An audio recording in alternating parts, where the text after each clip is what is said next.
안녕하세요. 그림 보는 여자 꿀꿀이입니다. 참으로 오랜만에 뵙는 것 같습니다. 그동안 잘 지내셨나요? 한 구독자님으로부터 빈센트 반 고흐와 폴 고갱의 관계에 대해 알고 싶다는 요청을 받았어요. 그 요청에 따라 이번 영상에서는 고흐와 고갱 사이에 있었던 일에 대해 집중적으로 알아봅시다. 그럼 바로 시작해 볼까요?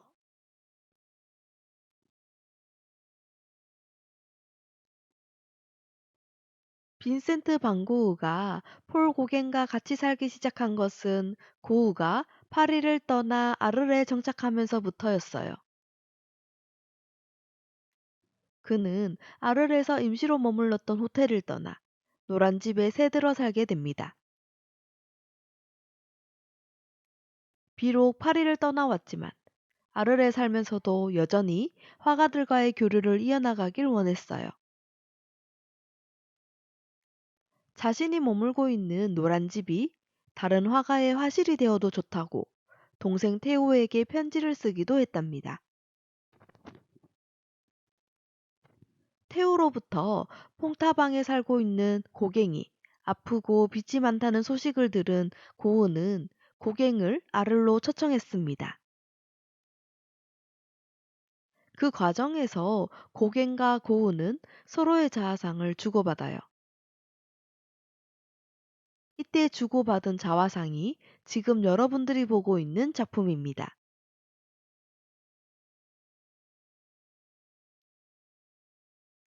여담이지만 고은은 파리에서 친하게 지냈던 에밀 베르나르에게도 아르에서 함께 살자고 권유했답니다.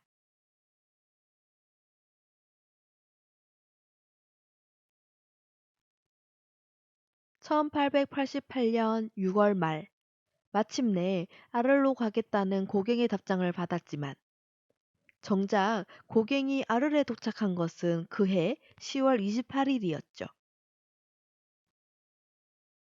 고갱은 아르에서 그린 그림들을 모두 사겠다는 테오의 제안을 받아들여 아르에 온 것이었습니다. 그때부터 두 사람의 동거 생활이 시작되었습니다. 요리, 청소와 같은 집안일은 대부분 주로 고갱이 했습니다. 같이 있는 시간이 긴 만큼 두 사람의 그림도 서로 연관성을 가지게 되었어요. 두 화가는 끊임없이 작품에 대해 토론을 하곤 했답니다. 하지만 그들의 관계는 오래가지 못했습니다. 그들 사이에 불화가 생기기 시작한 것이었죠. 작품에 대한 토론 과정 중 서로 이견이 생겼고 이것이 가열되어 마찰이 빚어졌어요. 참다 못한 고갱은 아르를 떠나려고 했습니다만 고흐가 고갱을 막아섰고 상황은 일단락된 것처럼 보였습니다.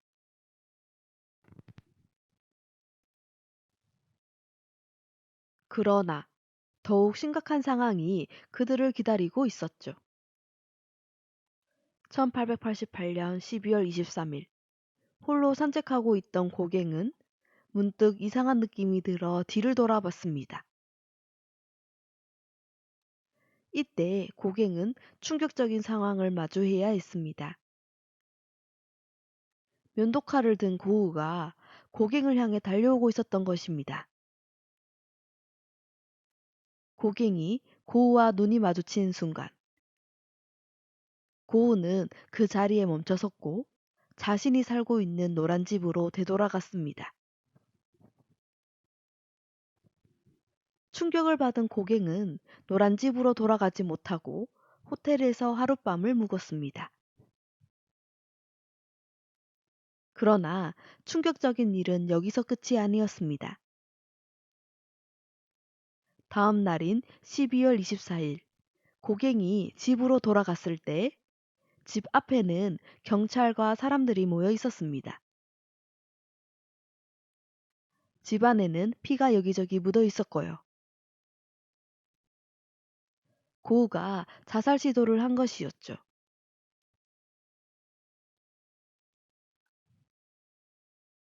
사건의 전말은 이러했습니다.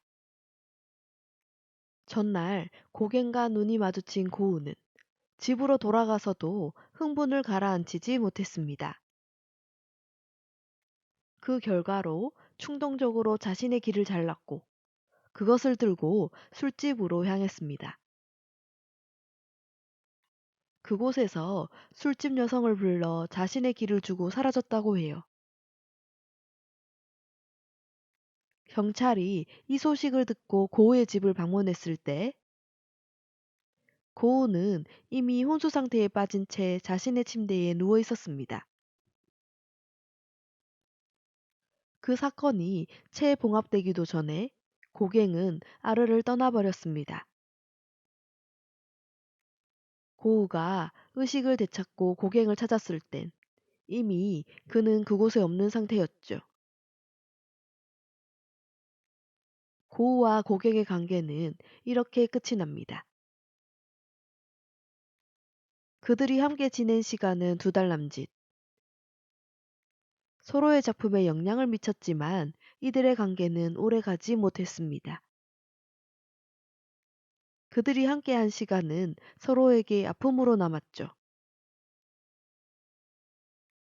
정신이 불안정했던 고우는 이 일을 계기로 정신병원에 입원했고 고갱은 파리와 타히티 등지를 돌아다니며 작품 생활을 이어나갔습니다.